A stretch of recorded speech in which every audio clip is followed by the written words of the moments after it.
Ya, oke. Assalamualaikum warahmatullahi wabarakatuh. Jumpa lagi dengan saya Walid Umar. Pada video kali ini kita akan membahas spektrum keahlian dan struktur kurikulum di TKJ ya. Jadi ini merupakan sebuah landing page yang coba saya susun ya dengan dibantu oleh AI, di mana kita di sini bisa melihat secara jelas bagian-bagian dari pembelajaran siswa yang ada di SMK khususnya jurusan TKJ. Nah, jadi video ini saya khususkan untuk teman-teman siswa ya yang baru masuk ke kelas 10, baik yang baru naik ke kelas 11 dan ke kelas 12. Jadi berikut adalah spektrum kurikulumnya. Jadi tujuan dari teknik komputer jaringan adalah mempersiapkan siswa atau generasi muda untuk bisa memperoleh keahlian di bidang network engineer, sistem administrator, cloud engineer, dan cyber security profesional melalui perjalanan belajar terstruktur dari kelas 10 hingga kelas 11 ya. Jadi tahun pembelajarannya ada 3, tingkatan kelasnya ada 3, ada juga yang 4 ya sebenarnya. Ada kompetensi inti dan ada praktikum industri ya. Kita bisa lihat spektrum kurikulumnya seperti apa. Jadi spektrum kurikulum ini merupakan nomenklatur program dari pembelajaran di TKJ. Jadi merupakan restrukturisasi penamaan payung program keahlian untuk menjadi lebih adaptif untuk menjawab kebutuhan industri ya. Modern seperti cloud computing, otomatisasi, dan keamanan cyber. Nah, di sini dari TKJ sendiri itu bidang keahliannya serumpunnya adalah di teknologi informasi, kemudian menjadi program keahlian TJKT, dan menjadi konsentrasi keahlian teknik komputer dan jaringan. Jadi berikut adalah informasi terkait perubahan struktur kurikulum ya dari masa ke masa, dari kurikulum 2013 ke kurikulum Merdeka. Alasan pembelajaran berbasis fase, kenapa di dua kurikulum sebelumnya itu menggunakan konsep pembelajaran berbasis fase ya, seperti kayak yang kita ketahui bersama. Di kelas 10 itu kita belajar fase E ya, dan di fase F itu di kelas 11 dan 12. Jadi tujuannya adalah memberikan ruang eksplorasi atau wawasan industri yang lebih luas di awal sebelum siswa mendalami kompetensi teknis yang spesifik secara bertahap dan terukur.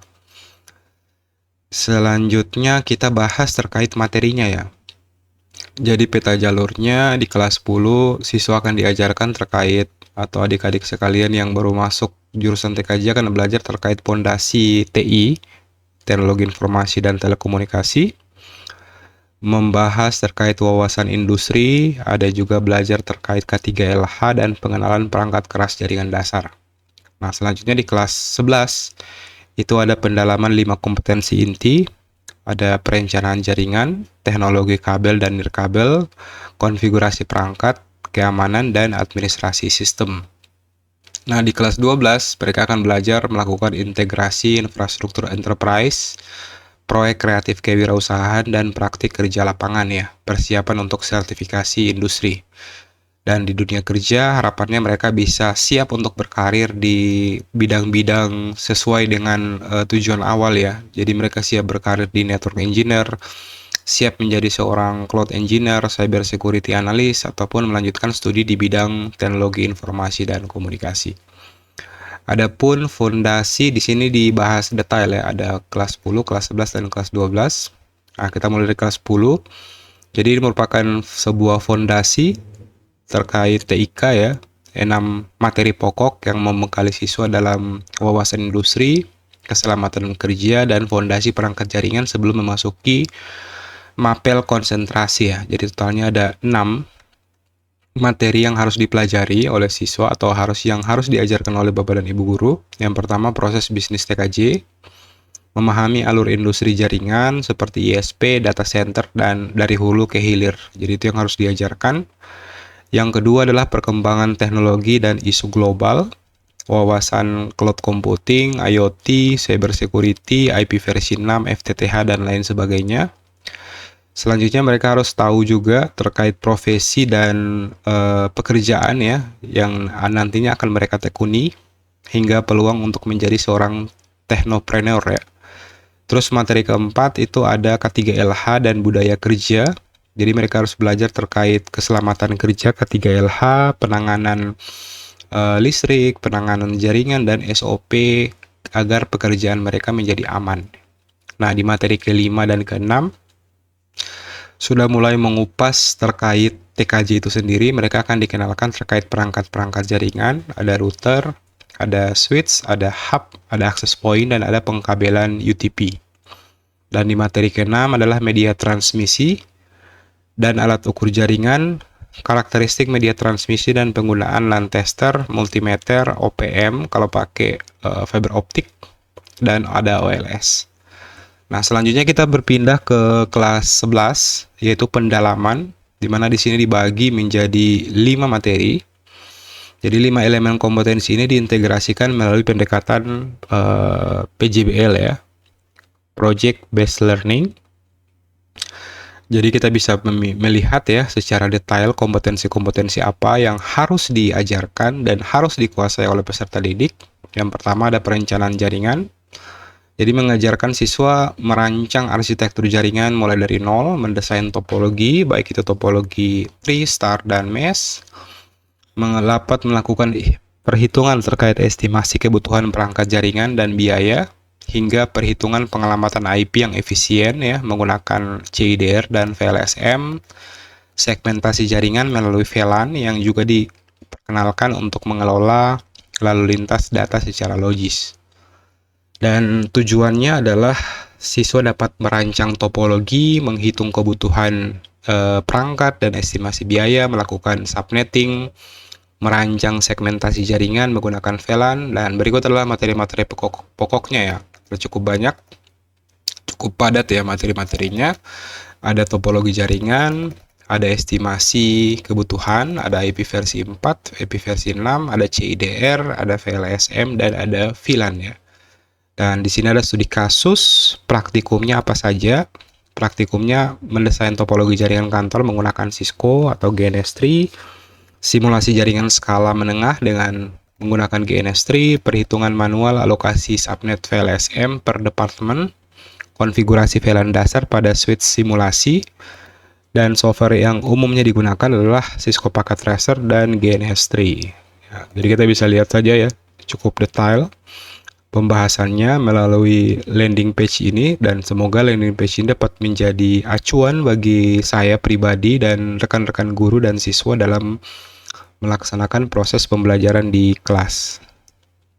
Oke, di sini sudah jelas ya, Fusion Splicer Software, Wi-Fi Analyzer, Fedora AP Controller.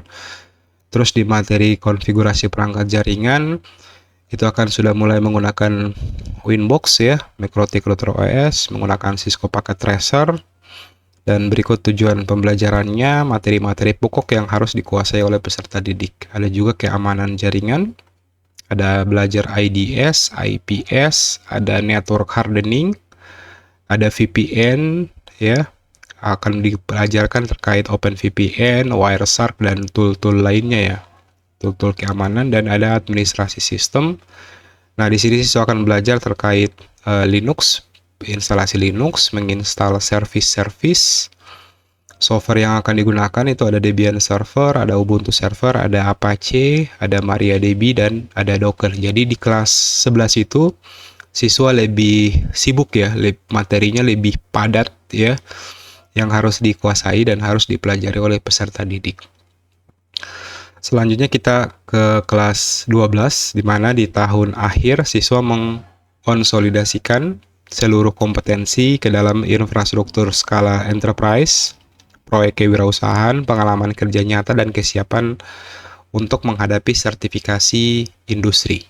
Ya, pendalaman infrastruktur enterprise, di sini mereka akan dipelajarkan terkait high availability, ada virtualisasi, ada teknologi container, ada monitoring, dan ada cloud infrastruktur. Dan mereka juga akan belajar terkait PKK ya, Project Kreatif Kewirausahaan. Mereka harus bisa mengembangkan produk atau jasa nyata yang berbasis kompetensi TKJ seperti membuat hosting server, membuat sistem monitoring, hotspot manajemen, website sekolah, dan VPN server. Nah, di PKK ini banyak sekali guru ya mensalahartikan ya. Jadi anggapannya proyek kreatif kewirausahaan ini bebas ya, padahal proyek kreatif kewirausahaan ini harus berkaitan erat dengan kompetensi yang dimiliki oleh peserta didik. Selanjutnya ada PKL. PKL dilaksanakan minimal 1 semester penuh ya, 6 bulan di dunia usaha dan industri. Harapannya dengan ada PKL ini memberikan gambaran nyata terkait kondisi industri ya, dan menjadi jembatan langsung antara pembelajaran di sekolah dengan praktik kerja lapangan. Tentunya tempat PKL-nya harus sesuai dengan kompetensi yang dimiliki oleh peserta didik. Di sini ada tujuan PKL, kompetensi yang diterapkan, dokumentasi kegiatan, dan ada portofolio. Dan tentunya ketika sekolahnya sudah atau jurusannya sudah bekerja sama dengan industri, harapannya di semester akhir siswa dapat dibekali dengan sertifikasi ya. Pelaksanaan sertifikasi seperti sertifikasi Mikrotik, sertifikasi Cisco, sertifikasi Linux esensial, ada Huawei, ada Fortinet. Jadi bisa pilih ya salah satu. Nah, adapun karir lulusan TKJ ini seperti yang saya sudah jelaskan di awal ya, harapannya ketika siswa sudah mendapatkan ijazah dan sertifikat kompetensi serta sertifikat industri, mereka dapat menjadi seorang junior network engineer, junior sistem administrator, cloud engineer, IT support ya, dengan skop-skop pekerjaan ya. Jadi berikut di network engineer skill-skill apa saja yang dibutuhkan. Jadi kalau teman-teman siswa yang ketika saat ini sudah kelas 11, nah ketika ingin jadi seorang network engineer, berikut adalah skill-skill yang harus dikuasai ya. Begitu juga ketika ingin menjadi seorang sistem administrator, skill-skill yang harus dikuasai adalah sebagai berikut. Di cloud engineer juga demikian, di IT support juga demikian. Nah, bisa juga jadi NOC engineer, ada cyber security, ada wireless engineer, ada DevOps, dan masih banyak lagi ya. Nah, di sini saya juga sudah menyediakan sebuah FAQ ya, frequently asked question. Apa perbedaan jurusan TKJ di kurikulum sebelumnya dengan kurikulum Merdeka? Apa itu konsentrasi? Apa 5 kompetensi inti? Berapa lama durasi PKL? Sertifikasi apa saja yang bisa diambil? Software atau simulator apa saja yang sering digunakan untuk praktikum TKJ? Apa itu mapel pilihan? Dan bagaimana proyek kreatif kewirausahaan diterapkan di TKJ? Jadi sekian video kali ini. Semoga bermanfaat. Akhir kata, wassalamualaikum warahmatullahi wabarakatuh.